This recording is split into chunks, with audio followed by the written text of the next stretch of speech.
What's going on, guys? It is Alex Leba back here again for a brand new interview video, and today I'm honored to be joined with genuinely one of my favorite YouTubers, Mr. Eric Striffler. What's up, brother? That's very sweet of you to say. What's going on, buddy? I swear to God, bro. Well, I know you've been watching for a long time, so I certainly appreciate that. Yeah, when I first got into movies back in 2012, my freshman year of high school, Pretty Much It was among one of the first YouTube channels I started watching back in the day.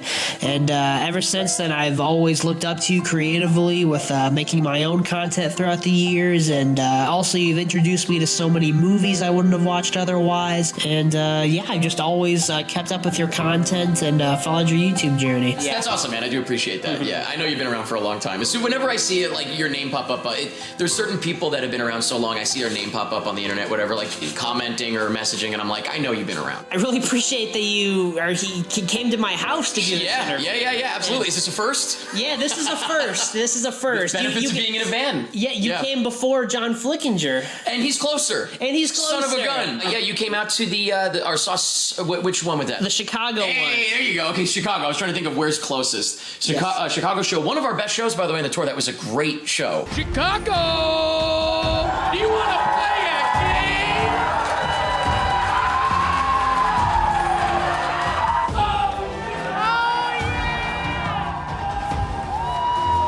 Game over. Thank you guys all so much for coming. This was incredible. This was great. Shout out to Saw. Shout out to Saw. Shout out to Saw. Thank you guys, and thank you. thank you. I kept thinking, like, this is a tour that is made for me, because one thing we have in common, we're both massive Saw fans. Oh, are you? Yeah. But yeah. Oh, I didn't know that.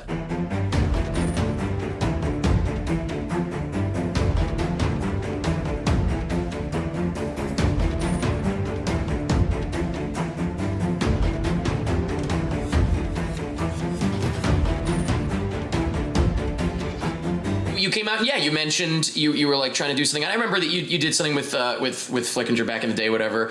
And so I was like, well, I'll be passing through at some point. So I'm glad it worked out. Thank you for having me here. Hell yeah, no problem, no problem. Thanks for wanting to do this. And I'm always thrilled when somebody actually wants to chat about the stuff I've worked on. So awesome. Yeah, no problem. I can't tell you how much I appreciate it, man. Seriously. Of course. The Pretty Much It channel has been reinvented multiple times. Sure. I've been there through all the different iterations. It is finally time for the last video on Eric with no K. I'm extremely excited because it's time to reveal the name of the project. Now, this was tough, obviously, because I was like, what is going to be the name of this project? And I had a few ideas, and none of them were just perfect, and I needed something that was perfect.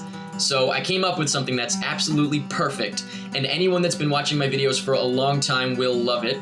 So without further ado, the name of the project is Pretty Much It. I'm Eric. I'm Jake. And I'm Mike. And we are Pretty Much It.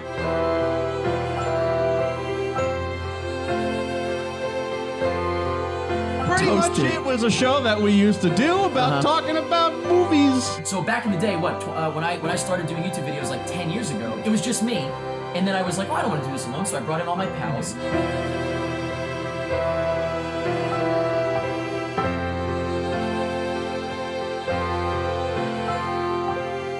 Welcome to PMI 3.0. Welcome to Pretty Much It.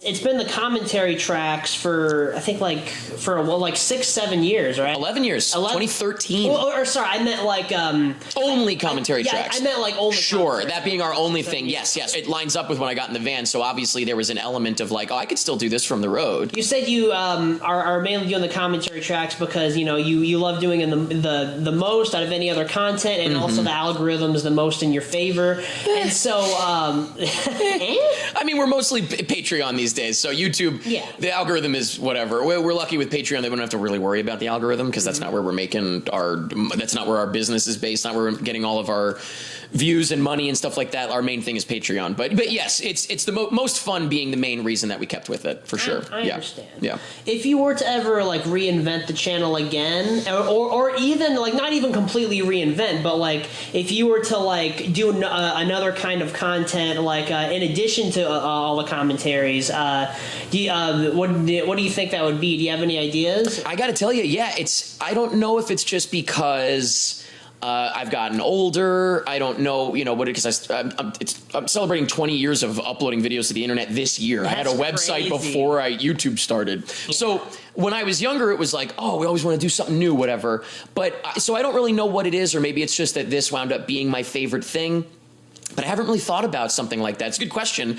I think the only thing that I would do is maybe do some sort of podcast again. We did podcasts a long time ago. Yeah. Now everybody has a podcast. And that's like the big thing that all of the platforms are focusing on. Like all of the features are dedicated to that, right? So I'm like, a little bit sometimes I'm like, man, why did we start doing this thing so long ago and then stop as soon as it got popular? You know what I mean? So really popular. Again, to be clear, we were not even among the first people to do it. But it was another thing where we just did it because, and I consider the Friday show to be a podcast in this regard. Yeah. I just didn't know what a podcast was. Mm-hmm. You know what I mean? Like, not really. So point is, it's another one of those things that we just started doing naturally, not because it was like a thing to do. Yeah. So I guess you know what? Technically the answer is I don't know what it would be, because it wouldn't be based on all the other stuff that we've done.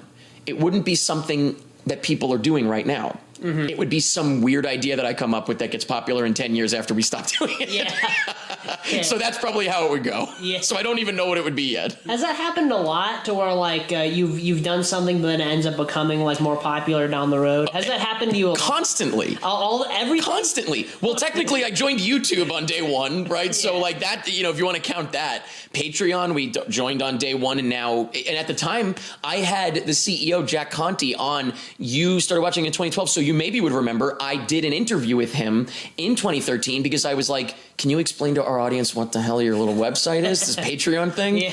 Now everybody knows what it is. So it's one of those things where, every time we do something, when we started doing commentary tracks, people were like, wait, what? You sync it up with the movie? Again, not saying we're the first. I'm aware of like Mystery Science Theater 3000, know all about that kind of stuff. Like it was still relatively new, like for YouTube. On YouTube, for sure. I didn't know anybody else doing it, so it was just another one of those things where it was just an idea, and that whole genre kind of built up around it. There's good and bad. Like I said, when we joined Patreon, for example, no one knew what it was. Now everybody knows what it is. I don't feel uncomfortable saying, hey, we have a Patreon, and thinking I need to explain it. Everybody knows. Same with commentary tracks. People generally get it. And so I don't have to worry about, getting people to understand what it is. Yeah, exactly. The con is that now people expect something out of what we do that is not what we do, because reactions have really grown kind of around us. And that's not what we're doing necessarily. You know what I mean? I used to put, for a few years, I put reaction in the title because it would get more views and get us more viewers. And so that's just me playing the YouTube game. But I stopped doing it because people would be like, these reactions suck, you're talking over half of it. And I'm like, oh shit, it's really not a reaction. You know what I mean? It's a commentary track. It's what we always called it. And so we kind of, nothing against reactions, by the way. I love looking up, like once in a while, if I'm just hanging out, I'll be like, let me look up like somebody watching Back to the Future for the first time. That'd be cool. And so I'll do that all the time. That's my favorite movie, actually. Is that really? There you go. Now, wait a minute. I have to interrupt real quick. There's signatures on that. Who's on that? Michael J. Fox, Christopher Lloyd, Leah Thompson, and Tom Wilson. You got Tom. Yeah. My favorite. Yeah. Hell yeah. He's my favorite. I fumbled hard recently because I went to the Here screening at the Chicago Film Festival. You could have gotten him. I could have gotten him, but I thought that he was going to do a Q&A, so I was going to get him after the Q&A. He left, and then the lights came up. There was no Q&A. I looked at my buddy. I'm like, oh, and you had the poster. Sure. Yeah, I had the poster. I'm bummer. like, he's gone for sure. God. Damn. Does he do conventions or anything? No, nothing. Wow. He doesn't do anything. I'm like... So that really was your chance. That really was my You might not ever see him again. Probably not. Nobody knows this about me. I do a pretty mean Robert Zemeckis signature if you want me to fake it. Reactions, though. Back to the Future, first time watching. It's a thrill to watch someone see it for the first time because it's such a great movie. Jurassic Park. Yeah. Saw. Things like that. I like to look them up. But those are people watching the movie mostly in silence and reacting. Yeah. What we do is we talk over most of it. The whole point of it is it's really more like a podcast that's inspired by what we're watching, a comedy podcast that's inspired by whatever movie or show is on the screen in front of us. Yeah. So that's the tough thing, is that we do get comments, people saying like, shut up, watch the thing. And I'm like, no, that's not what we do. That's I not can't it. hear the movie. Yeah, well, that's good. I remember some interview or something, like you said that people have said like, well, I can't hear the movie. You're talking too loud. Well, and you know, it's the stupidest thing I've ever heard. It's hilarious. It's especially silly to me with YouTube. When we do a YouTube highlight video, right? It's edited. If you need to hear something in the movie, we'll edit that in. You know what I mean? Like, it's edited very meticulously and specifically, that you don't need to hear any. If we're talking over something, you don't need to hear it in the movie. Like, again, the focus is our commentary, not the movie. Yeah, watch the movie. Just go watch the movie. Exactly. But so if the movie sets up a joke or a funny conversation, we'll make sure you hear that part of the movie. Yes. To set up the joke. Anything after that, you don't need to hear it. So it doesn't matter. So when I get comments like that, I'm like, we know what we're doing. Doing this for over a decade. Trust me, we know what we're doing. How's van life been going? Anything happened recently? Anything new? Nothing new specifically. My new life motto that I just came up with that I'm trying to do within the next year is live nowhere, sleep somewhere. 7 years or so in. So it's for me at this point, if I meet someone new and they're like, you live and travel in a van, whatever. I'm like, yeah, whatever. You know, it's not like something so thrilling to talk about anymore. Same with YouTube stuff to a point. You know, it's like, oh, so you do YouTube? And it's like, yes, for 20 years. Yeah. Like, yes. Not that I don't love it, both of them, but I'm just so used to it that you ask anything new. Not really, but that's not a bad thing. I would say the upcoming new thing is that I think I'm finally going to be getting somebody to be building out my current van. I built out the first one myself. I did the best I could. My dad and I did the best we could. We're not, builders necessarily, whatever, carpenters. But so I've got a guy that I really like that does good work that is hopefully going to be very soon building out my current van. So ask me in a couple months and that'll be the exciting thing. Awesome. You'll have to do like a tour. I've never really shown much of the van, you know what I mean? Like, it's just not, people ask like, oh, you must do like van life stuff. And I'm like, nah, not at all. I didn't get into it for any reason other than that I just wanted to do it. I'm trying to move out of my apartment. When my lease is up, I'm hoping to not live anywhere. That goes for YouTube as well. I got into so many of these things long enough ago that it wasn't like van life. I had never heard of van life, hashtag van life. When I got into it, I just had this idea and I was like, could I do this? And then I looked it up and people do it, obviously. So point is, I got into it as a personal thing, not as like a social media thing. Oh, definitely. Yeah. So that's why I never really thought about doing videos. I've been doing road trips across the country like once a year at least since 2013 with friends, whatever. That was the first time I ever did it, and I immediately was like, oh, I love this. But like, turns out I really love it. It's not just like the sightseeing, it's like just being on the road. You know, like shower time, and you're like, you get to think a little bit, maybe sing a song, whatever, listening to music, right? Everybody loves their shower time. That's like the driving time for me is like, I'll listen to podcasts, I'll think, I'll talk out loud to myself a little bit. Like I do really like a lot of my best thinking and whatever, not even about anything like not thinking like creatively, but just like life stuff, whatever, while I'm driving. Therapeutic in a way. Yeah, I guess so, yeah. And that just kind of came naturally. Like it wasn't something I was seeking out. Again, it was just, I was like, well, to travel around, I'm going to be driving in a van. And it turns out, boy, do I love it. It's fun to see everybody. Like I get to see all my friends all year. I just had a friend, one of my oldest friends, we've been going on maybe 20 years this year, actually. She just moved from New York to LA, and everyone was like so upset about it, whatever. And I was like, I don't care. I just saw her in LA. Exactly. I'll see you all the time. Exactly. It doesn't matter to me. Exactly. I'll see you in nicer weather. Do you see ever any end in sight for van life at all? I mean, there has to be an end at some point, just because at some point, I won't be able to be on the road all the time, and I won't be able to maybe. Physically, you know what I mean? Like, it's been 7 years already, going on 8 years, I guess, next year. I won't be able to do it physically forever. I understand that, right? But I will say I plan to do it as long as I can, and it's going to be a real bummer when I have to stop. Fingers crossed I can do it forever. I guess for as long as I possibly can, I'm gonna do it. You pretty much already answered this. The main thing I've always loved from you is your movie reviews, and throughout the years you consistently reinvented them. You're talking about the actual back the real movie reviews. Yes. Like you did the themed ones, and then the ones where you were talking to yourself. Yeah. Two of me. Those were inventive. Thank you. Hell. Not sustainable because it takes a lot of work would go into a movie review. I was like, this is too much. I think Baby Driver officially solidified Edgar Wright as the next filmmaking idol for the incoming generation of filmmakers. He's gonna inspire a lot of kids to pick up a camera. This is a superhero movie, without question. Baby's got a superpower in his driving, a weakness in his tinnitus, an adversary in Buddy. He's taking care of his own Aunt May, he's falling in love with his own Mary Jane, and he even gets a job as a pizza delivery guy, Spidey. And this is more obvious, but I mean, everybody's got alter egos and secret identities. It's the best superhero movie I've seen in years. I was even thinking back then, like, I can't imagine how much time these take to make. I just thought Get Out was a blast. It's scary. Actually kind of reminded me of Insidious a little bit with those awesome hypnosis scenes. It's funny, hilarious at sometimes. Yeah. Those were brilliant. Those Thank were you. like short films. Very proud of them. Yeah, yes, thank you. I was gonna say I'm very proud of them. Like I'll go back and watch them sometimes. Like that was pretty cool. Yeah, certain things where like I interacted with myself with some item or whatever. Like I was very proud of all that stuff. So I appreciate that you enjoyed them. I really loved making reviews. Every single day I posted reviews, and I was really into it. And then it just sort of became uniform. It just became what I do, and I've tried to stop. So I've been doing this for 10 years. You can't just stop. It's you. It's who you are. It's your whole identity. I mean, you know, you might not have intended for it to be your identity when you started when you were 17 years old and you were just screwing around as a kid.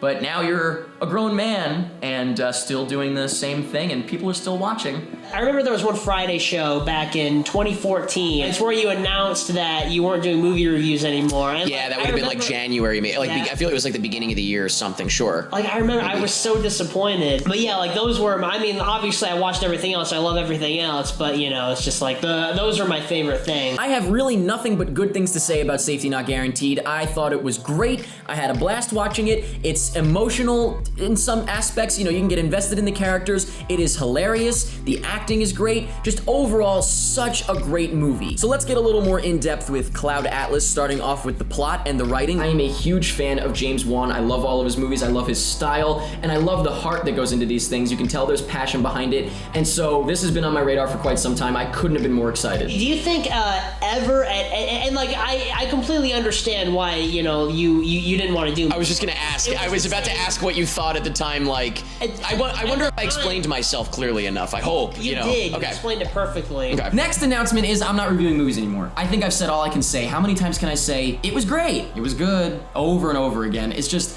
I am not a critic. I'm not like well-spoken specifically. For me, as a film lover, as a filmmaker, someone who is inspired by films, it really got to the point where this became very mechanical. It was like, see the movie, write my notes, review the movie, repeat.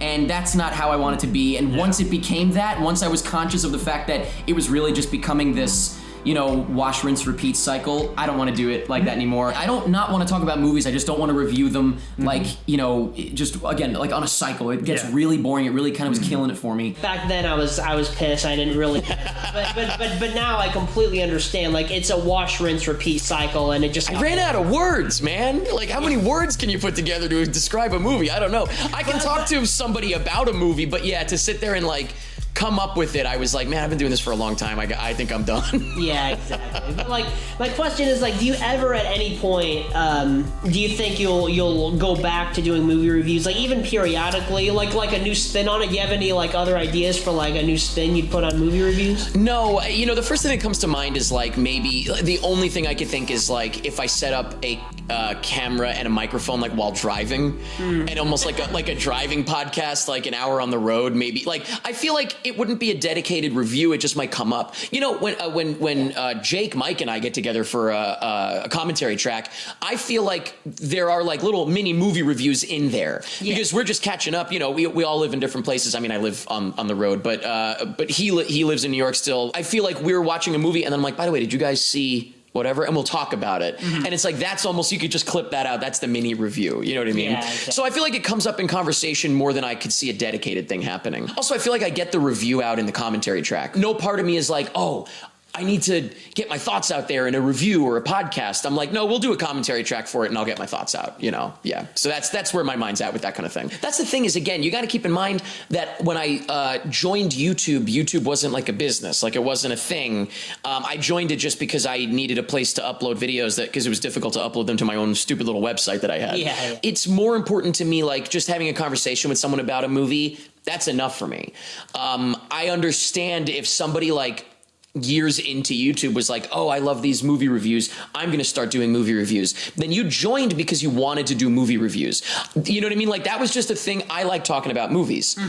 We could just talk about movies, and that scratches the itch for me. It doesn't need to be a review. See what I'm saying? So that's sort of where my logic is. Like, when I stopped reviewing movies, I didn't feel any sense of loss or like an empty hole that I was like, no void. I was like, I'll still talk about movies. It just doesn't need to be on camera.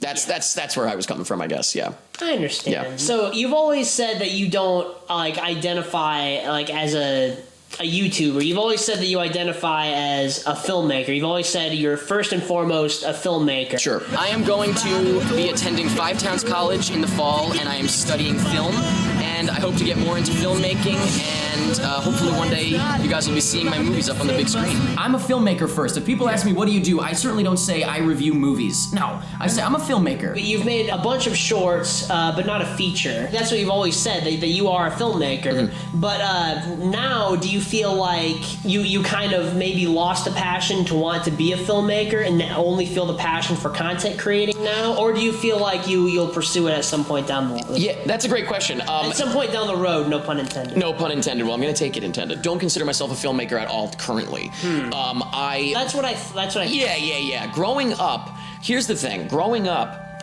I loved watching movies, and I was like, the feeling that I get from watching movies, I want to do that for other people. Like, it was really more. That's how I feel. Yeah, right. So it's really about like just making somebody feel something. You know what I mean? Like, and film just was my favorite medium growing up.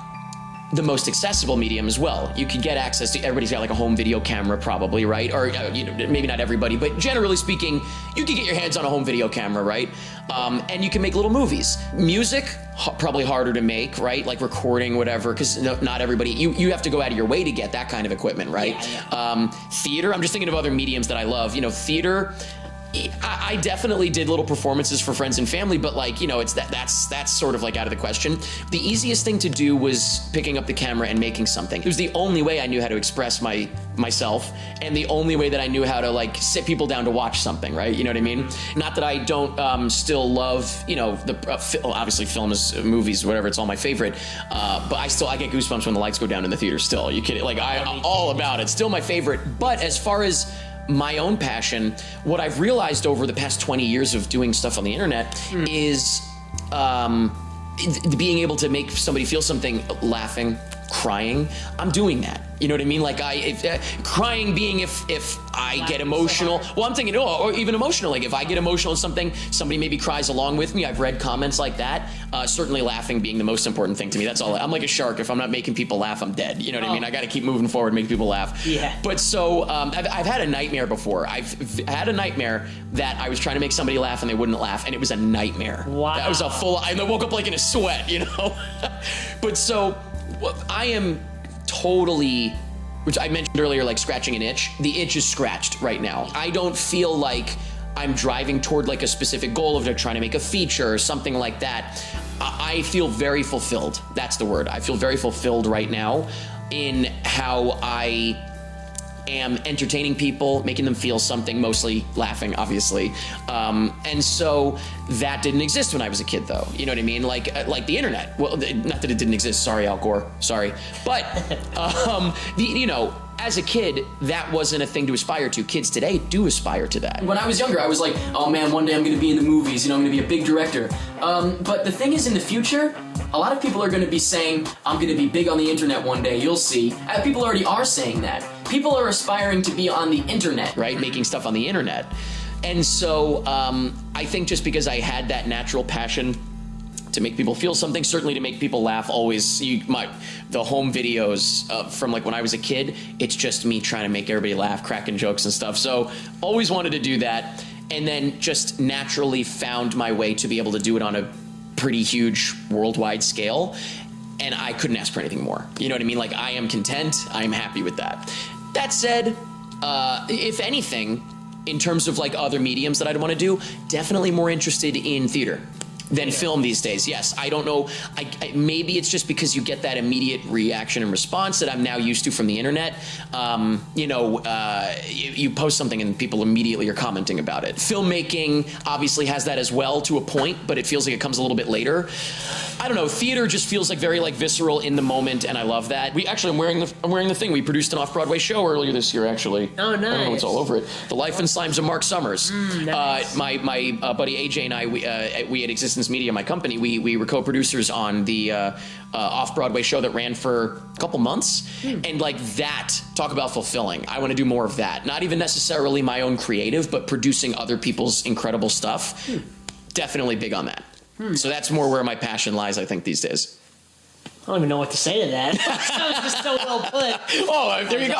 Listen, I talk for a living. Yeah, I know. Now, that said, let's talk about, I got a good buddy of mine that is full on for filmmaking.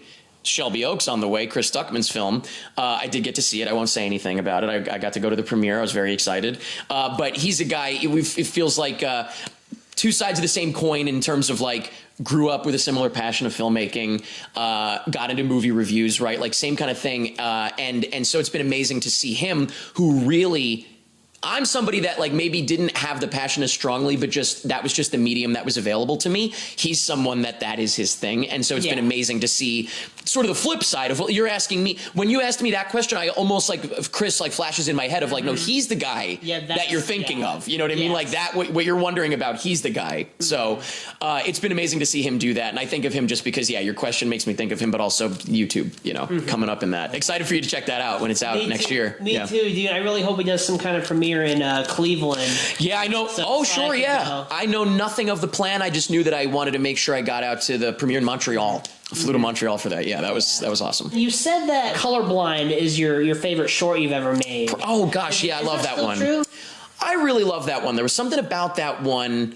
You know why? Because I really love music videos that feel visually like the music. And I remember like when making that, that was really, I keep saying scratching an itch, but like that's what, my whole life has been just like scratching itches, and it's like, okay, I got that, I'm good. You know what I mean?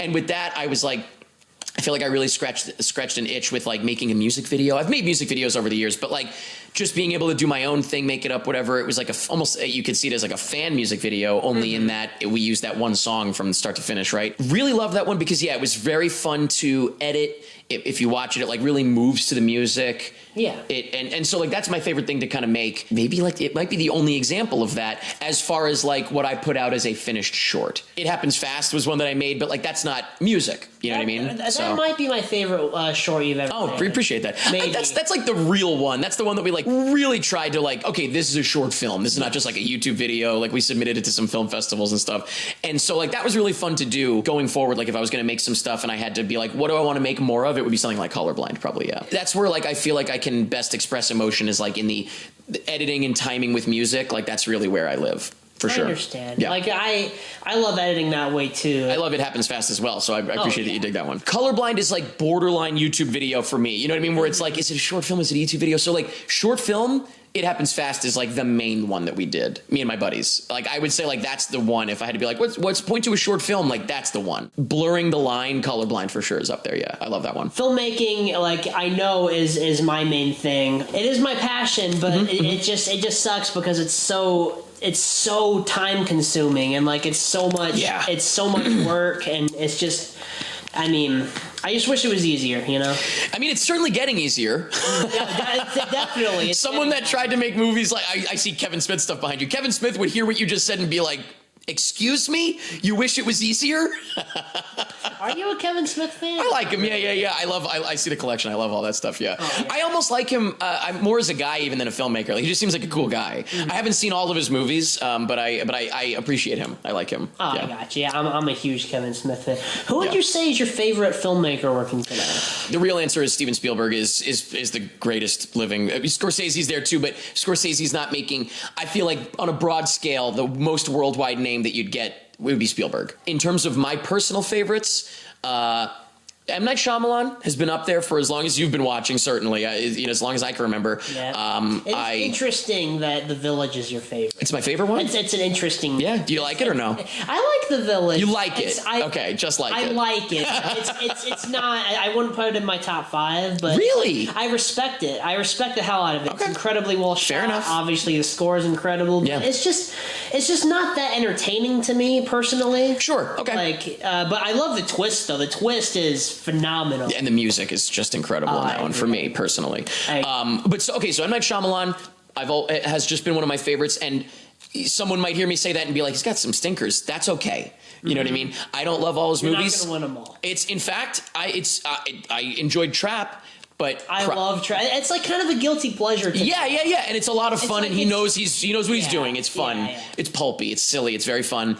But prior to that, 2 movies in a row that I thought were some of his worst. I didn't like Knock at the Cabin, and I really didn't like Old. Consistency-wise, though, where I know it's going to be a banger every time I go see one of his movies, and you're going to love this answer, James Wan. Oh, yeah. Can you think of a movie you haven't liked that he made? We don't count Aquaman.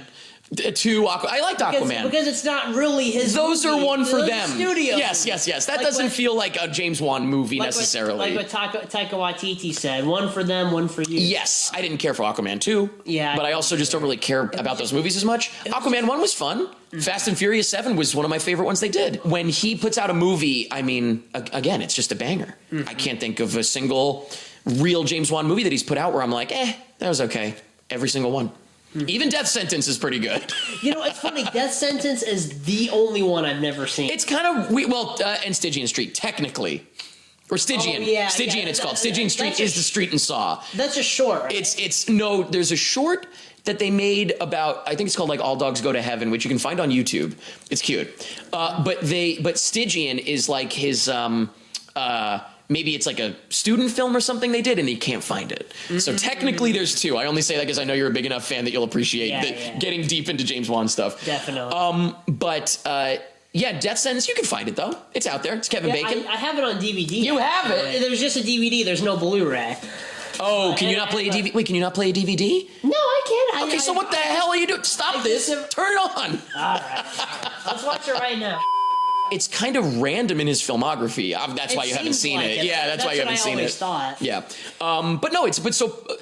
Even including that, it's like I can't think of any James Wan movie where I'm like, apart from Saw, obviously, what would you say is your favorite James Wan movie? Like Insidious, right? Dead Silence, probably, other than that. But Insidious as well. Insidious over The Conjuring for me. I'm Insidious over The Conjuring only because Insidious is like zanier. And I like that more. I've described it as like R-rated Haunted Mansion or something, you know. Whereas The Conjuring is like dark. Like it's just like, there's not as much like silliness in that. It's very intense. It takes itself more serious. Yeah, the first one, Insidious, is certainly up there. I got to go to the premiere of that at South by Southwest on my birthday. That was a great birthday. I remember your review of that. I'm sure I mentioned that I was sitting right in front of them. I got to see it at South by Southwest 2011 on my birthday at midnight. The very first thing I did on my birthday, sitting right behind James Wan and Lee Winnell. So right off the bat, awesome experience. Both of them were right there, and I jumped at one of the greatest jump scares I've ever seen. Not the one where Darth Maul's over his shoulder, but I think one of the best executed jump scares I've ever seen. Or maybe calling it a jump scare is maybe even like taking away from it. Because you jump scare, you think of like the typical stuff. But when you see him behind the baby's crib in the window, and you see the face. And as they should study it in school. It's perfect timing because you see the room and you're like, okay, the room. Well, you see the room and you're like, okay, it looks weird. And then you notice the face just as the music hits. Joseph Bashar is like, and it's just one of the scariest moments I've ever had. I jumped a foot in the air. I'm actually shaking right now a little bit. I'm not kidding. My reaction was like this. And keep in mind, I was sitting right behind James Wan and Lee Winnell, so hopefully they heard me and they thought that was awesome. But when that happened, my reaction, I swear to God, and remember, I'm 20 years old, was this. With the hand to my chest, the loud gasp. I knew nobody around me. I felt like such a loser. And I was so glad that I was sitting right in front of them for that. My personal favorite filmmaker working today, I have like a top 5 that aren't in order. James Wan's up there. No. Really? He's my top 10. So you're more of a Saw guy than a James Wan guy necessarily. Yeah, to be honest. Fair enough, yep. to be honest with you. But my top 5 favorite filmmakers in general, not in order: William Friedkin, Richard Linklater. Okay. Do you have signatures for? Oh, yes, you do. I see it. Yep. Nice. Boyhood and the School of Rock. Very, very quick side story. Sure, yeah. I have, Richard Linklater is the only one of my top 5 favorite filmmakers who I've never met. And Really? somebody went to his theater. I gave him posters to get signed for me. Richard Linklater signed all the posters, but then he sent me back the posters, and they all got destroyed in the mail. No. I was so upset. That sucks. That sucks. So they're fucking. The only one that didn't get destroyed is Before Sunrise. School of Rock. It looks pretty good from over here. It looks good. If you look closer, you'll be like, oh. I won't. I'm gonna put this as I go out the door. But the School of Rock, he's directed like my favorite out of so many different genres. Like my favorite romance film, Before Sunrise. Sure. My favorite comedy, School of Rock. Tape's a great underrated movie. You've never Haven't seen that one. Nope, haven't seen that one. You got to see Tape. The Okay. whole thing takes place in one motel room with And I love that. I'm a fan. It's great. And Is that also who is the other guy on the top there? Is it Jim? Robert Sean Leonard. Oh, it looks like Jim Caviezel from over here. You have you seen his new one? I thought it was really good. It was very School of Rock. Sundance. I think it was at Sundance, Okay. yes. But it was very School of Rock. I love it. Because he has different types of movies he does, right? School of Rock is not like Boyhood. Yeah. But this was more, if you like School of Rock, you'd like Hitman kind of vibe, I thought. Yes. Like very silly, fun movie. Oh, I love it. He's a broad guy. He does a lot of like broad styles. Like Waking Life. Like that's such a seen that. weird, bizarre movie. And then Scanner Darkly. Yeah, Seen that? right. Yeah. That's Keanu Reeves, right? Yeah, Isn't it? Keanu Yes. Reeves. Yep. And So he's the only one you've never met. So you met Friedkin before he passed away. yeah, That's nice. I met Friedkin. Who else you got? So, Yeah, what do you got? So we got Kevin Smith, William Friedkin, course. Richard Linklater.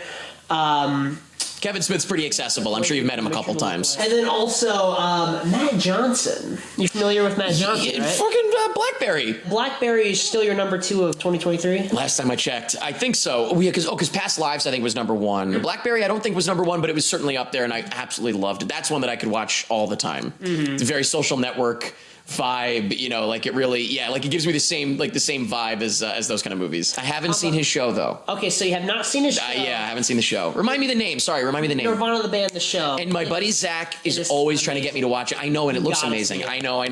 All right, I gotta watch it. Definitely. All right, I'll Like, jump on it. I Because love it started on the internet. It was a web show, then it became like a legitimate show. Right. So I want to make sure I watch it from the beginning, though. But it's not like it's 2 separate universes. Like, it's Is that not right? It's not, the web show isn't a part of like the lore. They started over, They essentially. started over. All right. Okay, that makes it a little bit easier. But like okay. it's so clever, the comedic timing, and have you seen his other 2 films, The Dirties and Operation Avalanche? I have not. That's my little. I see that. Yeah, the little.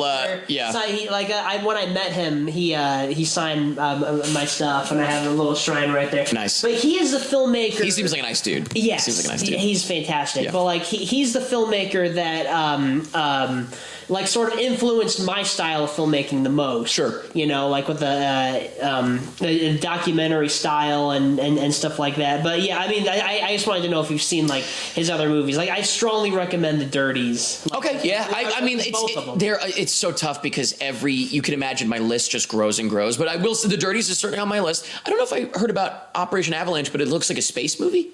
Well, it's about 2 guys faking the moon landing. Oh, okay, that makes sense. I see the poster over there. Okay. In the 60s, yeah. That sounds cool. I dig that. Okay. What would you say is the most requested commentary track that you will never do? Never say never. I plan to do this until I'm dead or whatever. Yeah. But so we'll get to it eventually, realistically. But something like Star Wars. Star Wars. Mainly, and it's not because I have a problem with Star Wars. It's like, what is there to add? Yeah. You know what I mean? It's like everybody's done this. What else? Like, haha, Jar Jar Binks is dumb. Like, what are we going to add to that? Yeah. So my thought, it's really just like, if I don't think we can add anything to it, then what's the point? But that said, I'm sure we'll do something Star Wars at some point because it could be funny. We'd come up with our own stuff, but at the moment, I'm like, it's just been done to death. So I'm like, yeah. And plus, your heart's not in it, right? Like you're not. No, that would definitely be me just watching and being like, what the hell is happening? Yeah. Because I got nothing against Star Wars, but like, I don't care about Star Wars. Oh yeah. Just because you don't, I feel like the internet's weird. Just because you don't care about something doesn't mean you have a problem with it. Yeah. When I remember people being kind of mad at me when they asked if I was going to watch the Snyder Cut, and I was like, I just have no interest in this. And they were like, oh, you're one of those. And I'm like, one of what? You gotta fucking get a life, bro. I was like, what? I'm never gonna watch a movie like in protest. You know what I mean? Like, I'm gonna watch a movie if I'm interested in it. So it's like they're like, you gotta watch it. You gotta support it. I'm like, that's not how I do movies, man. I'm not supporting anything. And like they could tell, like if you don't give a shit about it, and if you don't I wasn't like fuck they this. could I was tell. like, I saw the first one, I didn't care about it. And they're like, but this one's better. And I'm like, I just don't care, man. So that's the thing is with Star Wars, it's like, yeah, I don't care. Although now that we bring up that Snyder cut, I'm now realizing, doing Star Wars would be touchy. I don't know if you've heard, but a lot of people are very passionate about Star Wars. I've never It's this heard. new thing. Elaborate more on this. I dare not. Yeah, I'm with you, man. I'm not really into Star Wars. But main thing for me is nothing against it so much as like, everybody knows it. Everybody's already done all the jokes. Why is it that you don't follow anybody on Instagram? I don't really use I don't really use social media much personally. I have Instagram. It's kind of funny actually. I had to post something. I found out that the Wangers, I don't know if you know the Wangers, we did the karaoke show. Okay. I found out that they posted a clip of us doing Wicked in the most recent karaoke show. And so I was like, I want to repost that. So look, you can see I just downloaded it to repost it. Just Instagram right there at the end. That's it. Like that's the side screen. You know what I mean? Literally, that's it. Wait. As opposed to it having a place on my phone, it's just downloaded today. Oh, okay. See what I'm saying? It doesn't live on my phone. I don't usually have the apps on my phone. I download them if I need to post something. You know what I mean? Oh, really? Oh yeah. And then also I'm not gonna lie, that's a little odd. and it's not me being like above social media stuff. I will scroll. Yeah. And I don't want to. You know what I mean? Like if I have, so right now it's on my phone, I will automatically be like, well, I don't follow anybody, but you just go to the explore page and it'll be something interesting. Who knows? Yeah. Oh, behind the scenes clip of Wicked, whatever. Like, and then all of a sudden from there, now I'm watching like Ariana Grande or, who knows, Cynthia Erivo accepting an award. And I'm like, all right, I gotta stop. It's really more, I don't have those apps on my phone because I don't have the self-control to not be scrolling on them. I recommend to people, like, if you can't delete the social media itself, delete the app from your phone. I think that that's a pretty healthy way to do it. And download it when you want to check it or you want to post something. I think that that's a good medium. It's worked for me. I definitely feel lighter without those kind of like apps on my phone. So it's definitely an interesting perspective on it for sure. Yeah, it doesn't bring me joy to be on those things, as people say. Like, does it bring you joy? Right? I forget is that Marie Kondo or something? But it doesn't bring me joy, so I'm like, I don't want to do it. Well, you've pretty much already answered the question. Like before we started rolling, I basically like even knew your thoughts before you came here today because obviously you live in a van. But like, what are your thoughts on like digital versus physical media? Because that's where I got my start on YouTube, doing Blu-ray updates and that sort of thing. That's how you found John, probably, huh? Yeah. I started getting rid of my physical media before I thought about living in a van. So it wasn't a van thing. It was when I moved probably from Brooklyn to Manhattan. I feel like I vividly remember, yes. I think there's a video of this, of me listing all my DVDs because I was selling them. I actually commented on that video. There you go. So you remember what I'm talking about. Yeah. Did you buy any of them? I didn't. I wound up doing a garage sale as well that I advertised the shit out of. I don't know if you ever done a garage sale? Yeah. Not for a long time. Okay. Did you have people show up like early? Dude, like, there's people that take it very seriously. Yes. And so if you post it on like Craigslist, Facebook, whatever, this was years ago, like people will show up.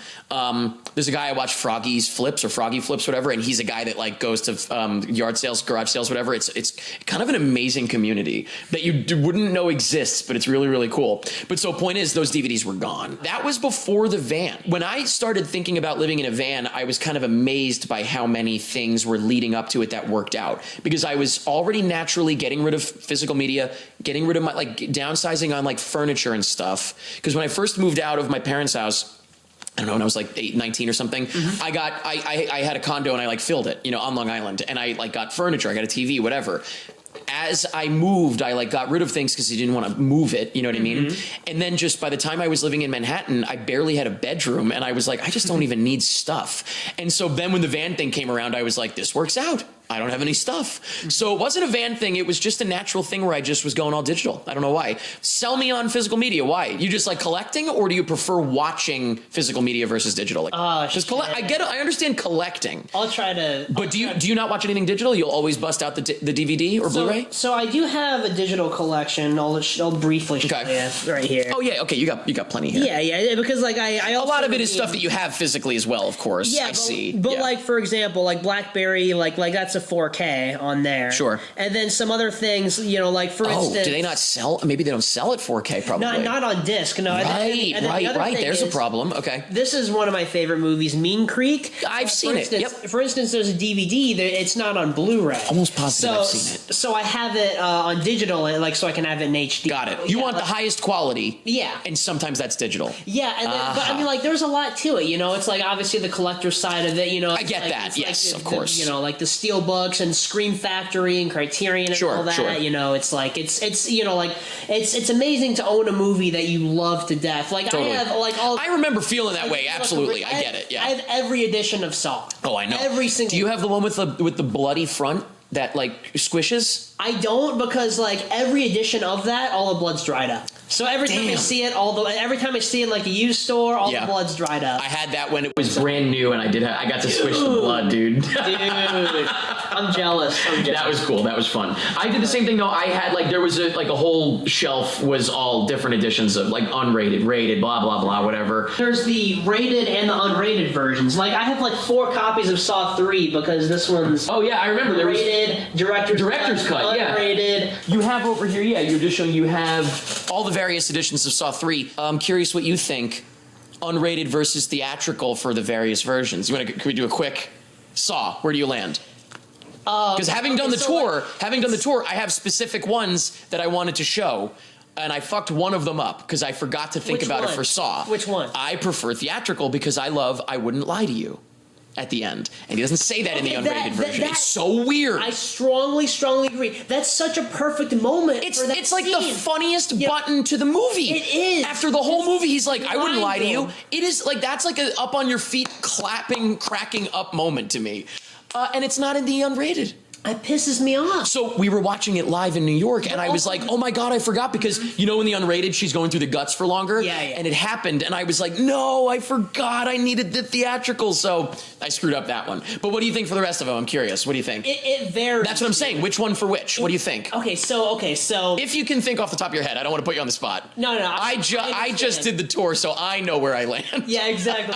And like a lot of them, I don't remember. Like, there's a lot of really small changes. Like in Saw 3, like the shot of the axe, like she looks at it. It's like the thing. It's like there's a lot of small changes in the edit, and that has the director's cut. But yeah. Yeah. And so the big change in Saw 3 is the ending, though. Which ending do you prefer? I prefer. Well, I don't like the extended one where he's like pretty hair or whatever the fuck. I don't like that. I don't like it. It's a little weird. It's interesting. It's too much. It's interesting though how like essentially the same thing happens, but like just in a different way. Yeah, and I appreciate that they all exist. Don't get me wrong. I like to see the different ideas of whatever. I like the one. So the real 2 main versions are the one that ends on Jigsaw's face, right? Or the one that ends on Lynn's lack thereof face. Yeah, exactly. I prefer, the one that I remember seeing first was the one that ends on her face, and that's what I prefer. 2 is very important. 2, there's a huge reason. I agree with you. I prefer, and like I remember, like during the tour, like I was at the one for Saw 2. Right. Do you remember my explanation? They reveal it to her, like they show it. They show him eating the cereal. Exactly. And like it's cute. It's funny for fans. Like what's the point? But for anyone that doesn't know what the fuck we're talking about, Here's the thing. You see the bowl of cereal? Oh, guy loves Lucky Charms. When they're pulling up to the building in the unrated version, it shows 2 shots of him just eating cereal. Oh, yeah. Awesome. The coolest thing is to see him when they all see him, not like the camera seeing him first. The big reveal of Jigsaw is when the SWAT team gets in there and he's sitting there. But you don't know, like, is he in the building? Is he not? Like, they can't have caught him. It's Jigsaw. In the unrated version, they're getting to the building and it keeps cutting to him sitting inside. And it's like, they found him. Weird.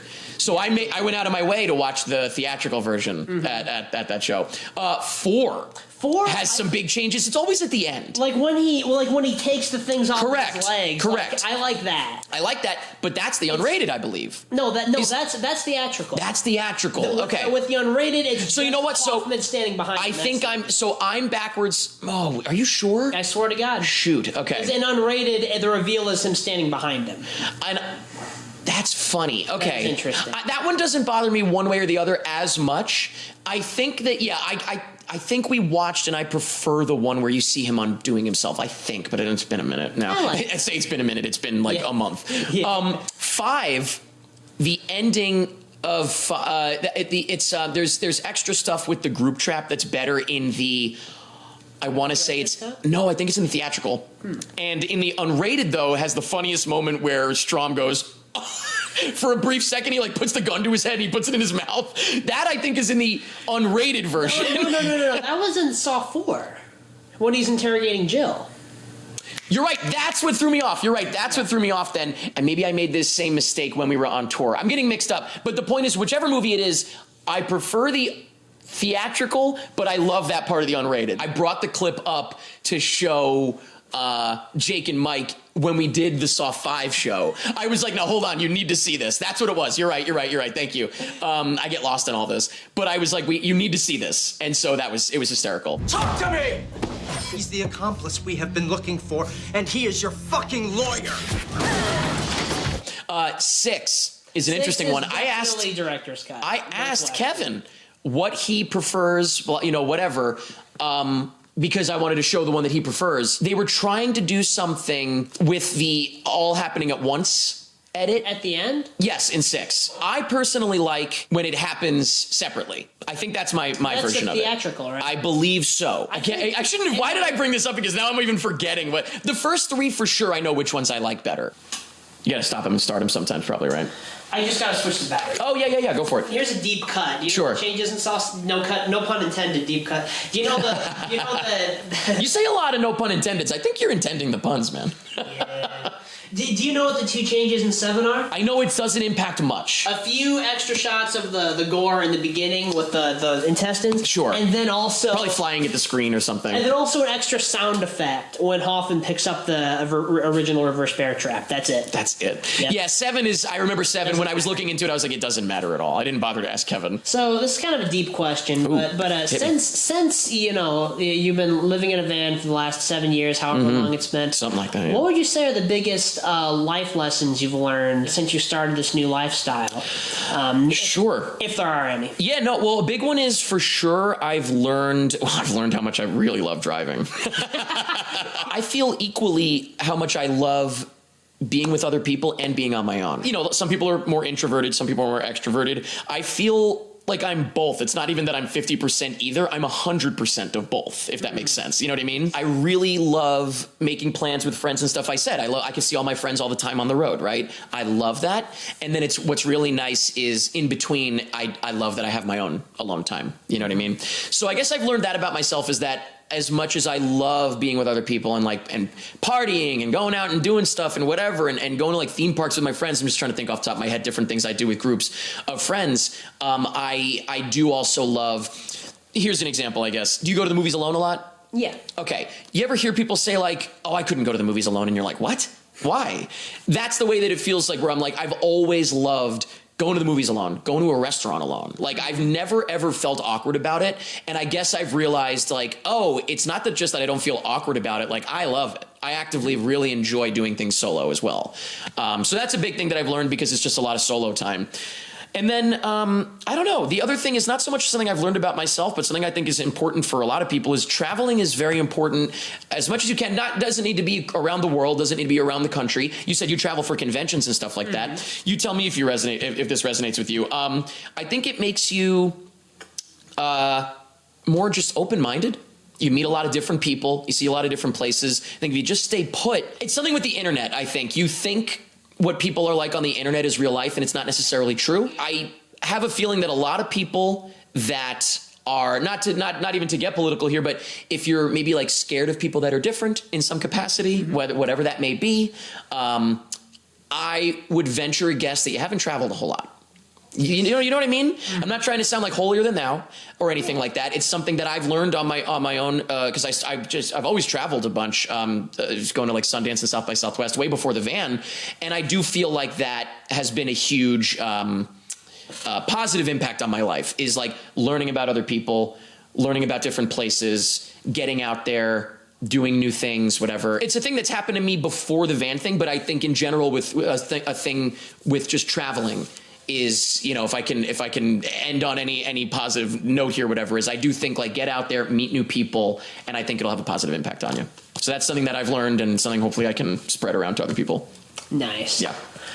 I think that's a brilliant note to end on. I think so too. I was worried you were going to be like, and also, what's your favorite Blu-ray that you got recently? And I'm like, I don't know. But yeah, dude, thank you so much for having me, man. I appreciate it. This was great. Again, you know, like this seriously means a lot to me that you like not only did the interview but came to my house. Hell yeah, man. Like, I'm setting the bar high now. Exactly. Costas Mandalore hasn't been here, has he? Not yet. No. Costas, you're welcome in. Come on, man. I'm also very appreciative that you wanted to have me on here. And I appreciate you've stuck around all these years, dude. It means a lot to me. And having done this for so long, it extra means a lot to me because I think a lot of people come and go a couple of years doing internet stuff and then they're out. And it's like, this is my thing, you know? So it like really means a lot that that people have stuck around. So yeah, appreciate you, buddy. Yeah, no problem. And yeah, the link to his channel is going to be in the description below, and also the link to his Instagram. And, where I will not follow you. Yeah, I've been watching you for 12 years, and so like... Here's to the next 12. It really means a lot. Thank you so much. Thank you, buddy. Thanks for coming on, Eric, and do you have any last words? That's pretty much it. How else do you end it? Exactly. There's no other way. Thanks again, man. This is great. I feel exactly the same way you do about it. Like, I feel the kind of thing where, like, obviously I want more Saw and everything. With Tobin. With Tobin. Yeah. But X was such a perfect ending that it's like... Look, if I certainly hope not, knock on wood, do me a favor, knock on wood right there on the table. If Tobin were to pass away, we got a good finale. You know what I mean? Exactly. But I'm greedy and I want another one. Is this on me? No, like this one's gonna be on me. So let me make sure I don't get in the way of it then. That one's a cinema lens angle. I see. Let me. Where? What's the furthest I can go up so I don't get in your way? So I would say like sit back. Stay back. Okay. Because that's a cinema lens. I'll remember. And, like, if You're like, right. If you like move up like very much, it'll like buzz the focus. Okay, good call. I'll do my best to not move too much. I actually like this is. I mean, I'm not gonna get too far into this, but I actually interviewed Shelley Duvall, and she like. I saw that on your. Yes, I saw that. Absolutely. And she sat like too far close, and the whole interview's out of focus. Yeah, that's tough. All right, I'll do my best. And I just got this, by the way, Lumix GH7. Nice. It's First sick. thing you're shooting with it or no? First thing I'm shooting with it. Sweet deal. I hope it goes Hell yeah. Me too. Me too. Hope everything comes out good. Alrighty. Oh, see, you know what I like, by the way? I just recently got back into the camera game a little bit just because with pretty much the commentary tracks were all audio. Yeah. And then we got a webcam to do like video versions of it. Yeah. Recently just got a real actual like one of these cameras. Like it's been so long since I got into it. Oh yeah, you mentioned you got a new camera. What I really like about these newer cameras is the red around the whole screen. Yeah, me too. Because That's it makes what me I feel noticed. so good. I'm like, okay, I see the red. It's recording. Going. Yes. Exactly. Like that has fucked me over so many times. Yep, in you the can't past. see the dot. Sometimes you don't see it, but the red, you can see it no You matter gotta what. move close. Yeah, like this one, I gotta pay attention. And this to. one doesn't have it either, right? Exactly. This one here. Yeah. Yeah. Okay. Nice. Alrighty. Hell yeah. Cheers. Wireless mic. Hell yeah, bro. Cheers. Cheers. Hell yeah, bro. Alrighty. So. What's going on, guys? Can I let it curse, by the way? Oh, of course. Okay, because I just almost said fucking awesome, but it was fucking awesome. Well, go right ahead. I was gonna say, yeah, make sure. Like that What are you looking for? What? to see if it's still recording. But what do you? Where is it on the top left? Like these, I could see perfectly. That. Yeah. I gotcha. So, you good on that one too? How's your? I was gonna say, how's your vision? You got the glasses on, and I don't know if it's like too far away or what. My sister texted me. What she said? I'm gonna have to call her when I get back on the road. She said, I just high-fived someone who I think was just waving. Oh no. That sucks. I hate that. Oh man. You know what I mean? Like someone's just like, hi, and you're like, I've done that before. me too. Oh, it's the worst. So Oh awkward. God. I love Jillian though. She's awesome. She's the best. I always love when she's on commentary tracks and stuff. Oh, me too. Everybody loves having her on there. By the way, I noticed it before and I forgot to ask. Talk to me. What's with that box set? What is that? Tell me the hand is in there. I found it. The hand is in there. Oh but my it's gosh. like You don't have to open it up or anything, but I was like, what could be in that box? And I just realized what it is. Yeah. Of course. Yeah, and it's Please tell me it's also a Blu-ray. Yeah, I know. Okay. So It's not just the hand. Nice. Man cave status. There's a bar as well. Hell yeah. It's very nice. You're over Hell 21, right? You can have a bar here. Yes, sir. I notice immediately, of course, that I feel like Jigsaw's not too far. He's not. He's not. But also, We got Billy over here. Oh my God, I We didn't got see Billy. That's what we're talking about, baby. Would you say this is the biggest movie collection you've ever seen in person? That's tough. I mean, I'm going to have to say yes because I can't think of an alternative.